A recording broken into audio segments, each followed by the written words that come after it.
with a long CV. He worked as a team leader on many projects, donor-funded projects in Jordan and abroad. Engineer Mohammed, I met him many years ago when he was working in Aqaba, since then, he's developed his skills and expertise, in NRW management and water loss reduction. So the floor is yours. The Miyah Haqqun project is an EU-funded project that works in 3 governorates in Lebanon: the north, the south, and Bekaa. And it works on 3 levels: upgrading the infrastructure, reaching out to the citizens, and working on the institutional level. ACWA's intervention, which is our team, is mainly concerned with the institutional level. Our main task was to assess the utility, to provide a plan, and perform coaching, mentoring, and have countrywide knowledge exchange. And it sounds very simple. So we went, the whole idea behind our team's work was that you can't just pump money as a donor, as a government. You can't just buy new toys, these attractive correlators, trenchless technologies, all these smart meters, and expect that, lo and behold, you have a result. You look at the actual value at the end, you have improvement, you close the project. We believe in sustainable practices that in their core, they talk about employees, management, politics, policy, data, daily work, and all of these complex things in our region. The philosophy behind Miyah Haqqun's project since inspection was that if you provide these impoverished areas in some parts of Lebanon where you have most of the refugees with better water supply, you're going to have a more satisfied and cooperative customer who in turn will be more willing to subscribe and stop using illegal water, and in turn pay the fees and the bills. That will improve the utility, and so on. It will improve to a virtuous cycle of operation. And in that regard, we supported the different cycle activities by assessing the consultants in design practices, support customer outreach, and the billing processes, and operating and maintenance. That was the plan. So we had the assessment, and the assessment gave very clear results. The performance levels were not the best. And it's similar to many areas in the Middle East. It's not very different in Jordan. And for each of these challenges in using non-revenue water as this common denominator between all of these utility processes, we looked at the processes, the data, the available knowledge, the infrastructure needed, and the other external complex factors that go into this. And according to this, we worked on a plan that we decided that we have the pilots areas in these villages. That's our main goal. So we need to establish some technical activities that are, unlike the whole utility, using scheduled activities. You go, you check the bulk meters, you take the pressure readings, using these dedicated teams. Also to maintain the capacity for maintaining the network and doing corrective maintenance in these areas, upgrade the design and construction standard that are vital to ensure that the future money spent is spent in the right way, given that there's a lack of a standard idea of how to invest in general in the area. To establish a one-person measurement and analysis unit that they can actually gather the data, they can document it, tabulate it, analyze it, and give reports about the performance of non-revenue water. Establish GIS management in a centralized and sustainable level. Use the utility along with the contractors funded by the project to perform a comprehensive customer survey and upgrade customer management in terms of processes, reports and activities. Surprisingly, the main challenges from the beginning was that, they are nothing new. When you start a project, you work on the institutional level and you find all the investments are, we need to buy a pump, we need to buy a well, we need to buy some training time, you train the staff, you go home, and nothing changes. It repeats itself. And it often doesn't work. And the terms of reference of these contracts are not our project's problem alone. It was a common problem with all the donors, as it is here, with a main difference, is that the worse the situation is, the less you are capable of providing these investments directly and wait for the utility to use them in the best way. We have to tackle how the utility actually operates.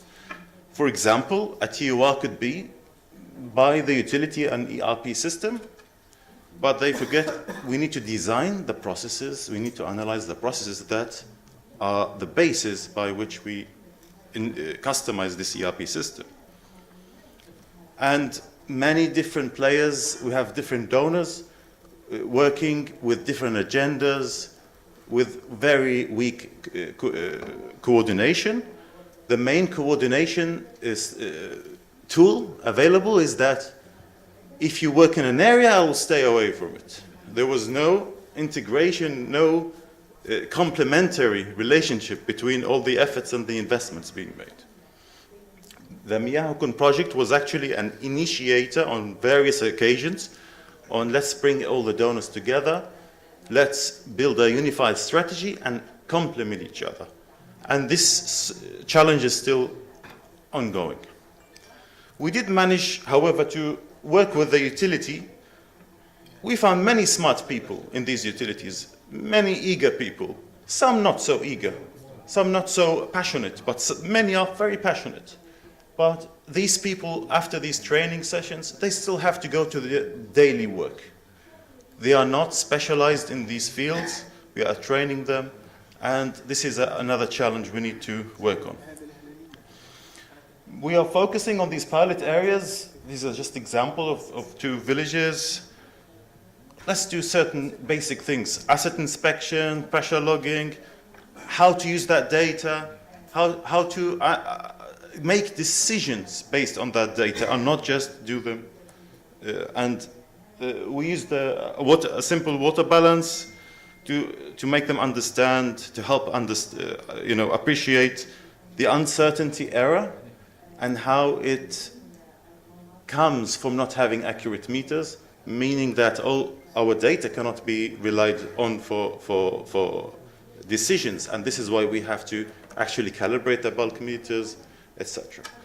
This is also ongoing, and with the help of the project, we have the 3 seconded engineers in each of these utilities that will help isolate the work in their own environment, so we have a direct relationship between us and them to achieve some little successes, at least, and hopefully be a valuable asset for the utility.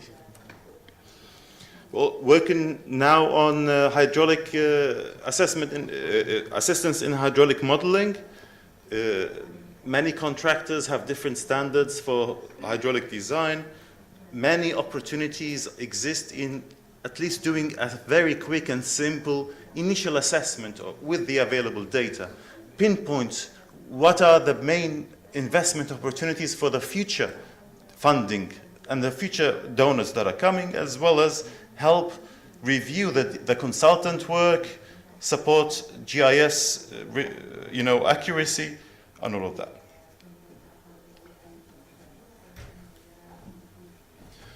Shukran, Mohammed. Good evening, everybody. We'll continue on the same topics from the GIS point of view. So please, whatever we will say and discuss will be under the point of the GIS intervention in the MEDAD project and MIACON.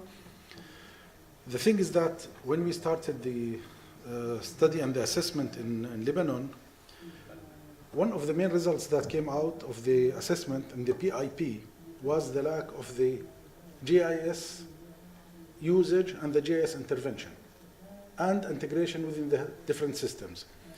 This was clear in the beginning, and then we started to reshuffle our planning or replanning our activities in order to integrate the GIS activities. And this was the starting of the intervention of the GIS in the whole MEDAD project. Okay, we could say that they had, in the 3 establishments we visited, including even the 4th, which was Beirut as well, we visited, they had GIS software. Now, in the common sense which we use to have in Jordan and other Arab countries, that whenever you have a GIS software, then you have a GIS system, which is not true at all. There was no processes, there was no updating procedures, there was no working procedures. The data itself was not correctly structured in terms of good using in the GIS systems. Now, I come back to the fact that we are supporting an NRW project, which means that we have to support both the apparent losses and the real losses. Nevertheless, we have to keep in mind that the previous expertise was not there in terms of GIS softwares, applications, and integration, and plus the staffing. So this was the previous status we had. The multi-donors activities that my colleague mentioned, he mentioned this in general as a project. I'm specifically now mentioning this under the terms of the GIS activities. It was really an obstacle for us. For example, one of the donors' activities was buying a GIS, let's say, installing it, but it was not really the full GIS capabilities. It was just like we say web-based application. Now, when we asked the question, where are the base map you are using, where's the network and so on, they said, okay, it's on the cloud. Now, getting this information back to the ground, to the Lebanese system and so on, not there. So this was the first problem we had to face, and we commented on this. Another donor was doing a SCADA system by himself, We are doing a SCADA, what to do with the SCADA, how to integrate the SCADA into our systems, and so on. A third one was doing a maintenance management system, so-called call center. Now, to which extent this call center will be, to which system it will be connected to, is there a GIS behind? No, it's under the ERP systems and so on. So all these things we had to face and to discuss, and we are still discussing on the integration of all of these. Now to the GIS data itself, we had to check what is in the box there. There was some drawings, let's say, like AutoCAD files in the terms of the GIS, meaning that they are drawn in GIS, but as AutoCAD files, in fact. So there is no structure, no links, no topology structure, and so on. When you come to the customer services, let's say, and the apparent losses, then there is no customer location identified there in Lebanon at that time when we started the project. So we started, and it took us really some time to convince our colleagues that we should have a customer address, not related to the XY coordinates that somebody will take the GPS and go to the field. We will come to this later on. So this was a problem as well. And based on this, other GIS customer-related activities can start. Maintenance management system, as I mentioned, there is no relationship between the field works in relation to the repairs and so on, and the analysis from the engineer side related to the maintenance and, let's say, analysis and results, as well as the hydraulic modeling used. So all these things we found out at the beginning, and we mentioned this and we documented this. Now, the actual aqua intervention in the GIS, we defined a roadmap for the whole GIS activities in each department or each utility in the 3 establishments, north, Biqa', and south. We defined the staff profiling and requirements. We established let's say, a pre-data model, GIS database and data model, which is still under discussions, and we are waiting, and my colleague here, Jawad, is following this in Lebanon. We are getting back feedback from the colleagues there so that we can improve it, and that's why I'm calling it a pre-defined. We did not want to impose a data model and say, this is the one you have to use. No, they have to get the ownership of it. That's why we integrated our colleagues. Some of them are within us here today, so that they can share with us their ideas. Maybe we will change or modify. We had to face a problem in the address coding of the customers. We have to identify and agree on a coding for the GIS use of a customer address based on what is existing in Lebanon. We know in Jordan we are using for our GIS systems in the water utilities in Jordan the cadastral coding based on the DLS, Department of Land and Survey. So we had to look for something different in Lebanon, if not cadastral, something different, like we did it in Yemen, Egypt, and Syria somehow before. Cartographic standards, there is nothing related to cartographic standards or specifications. When I say cartographic, it's the GIS term for mapping and how to show the maps and the data which is in the database. Population and editing of data was not existing. Base map creation, meaning that not only the cadastral map, but as well the streets, landmark layers, other layers that are important for the management of the customers and the locations. Training program was proposed as well. Now it's in the process of the implementation very soon. And we had to agree finally as well with the management of the three establishments on using a certain customer geographic address code, which we will come to this now. Now, we looked into the available data from other donors in the past, UNICEF, GIZ, and others. Some of them were using GPS by using the coordinates of the geographic coordinates. The first there in the these two fields. Now, getting these two fields into the system, it's not useful in a GIS system as we want to have with applications and so on. Some were using the Lebanese stereographic as well from the GPS. Still not accurate and not showing exactly where is this customer due to the discrepancies in the GPS coordinates for these two. So we did really many analyses in relation to the cadastral system used in Lebanon. And I knew it before that in Syria, Lebanon, they have a cadastral system. They have maps based on the cadastral. Like us in Jordan, we have it as well. The difference between Jordan and the other two countries is that Jordan did the whole digitalization, let's say, or numerization of all the cadastral maps since 2000 year, for example, the year 2000, it was all digitized. In Lebanon and in Syria, you could find some of them in AutoCAD, some of them in digital form, as well, could say ISRI standards, and some on paper. So still a process to be conducted, but nevertheless, we agreed on using a unique code based on the red colors here, which is the governorate coding, the Qada, which is called in Lebanon Qada coding, then the Al-Aqariya area, Al-Muntaqa Al-Aqariya, and then the parcel code, which is the lowest level, let's say, of the combination of concatenation of the system.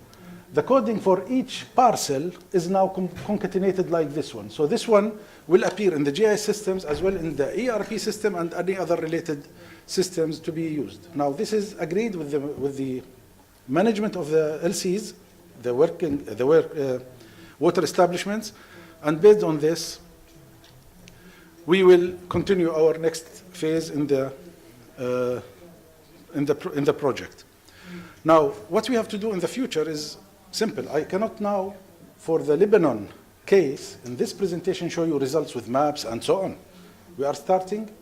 I can show you, let's say, maps of results of the GIS not connected, not good, and so on. This is not needed now. We know that we have to improve it and work on it, so this is not the case.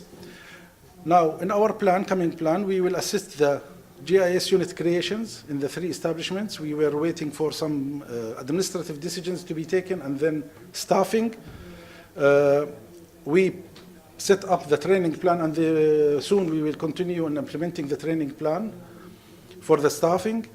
GIS integration into the business activities, it's one of the future activities we are planning, which means we know now we have to use this GIS data model, improved, modified by our colleagues and their interventions or inputs.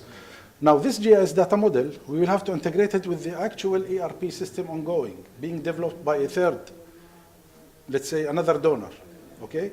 We will use as well the integration with the maintenance management system developed by a third as well donor, and so on. So all these systems in our next missions, we will concentrate on putting all of this on the table and really work technically on defining all the links, all the interfaces, all the applications needed, conceptually put them on the table, and then plan for the phase that comes later on. And most of the thing which we are concerned with in the future, near future, is the link to the ERP system, which can be described very quickly. I will not, this is the last slide anyway. We will have a parcel or a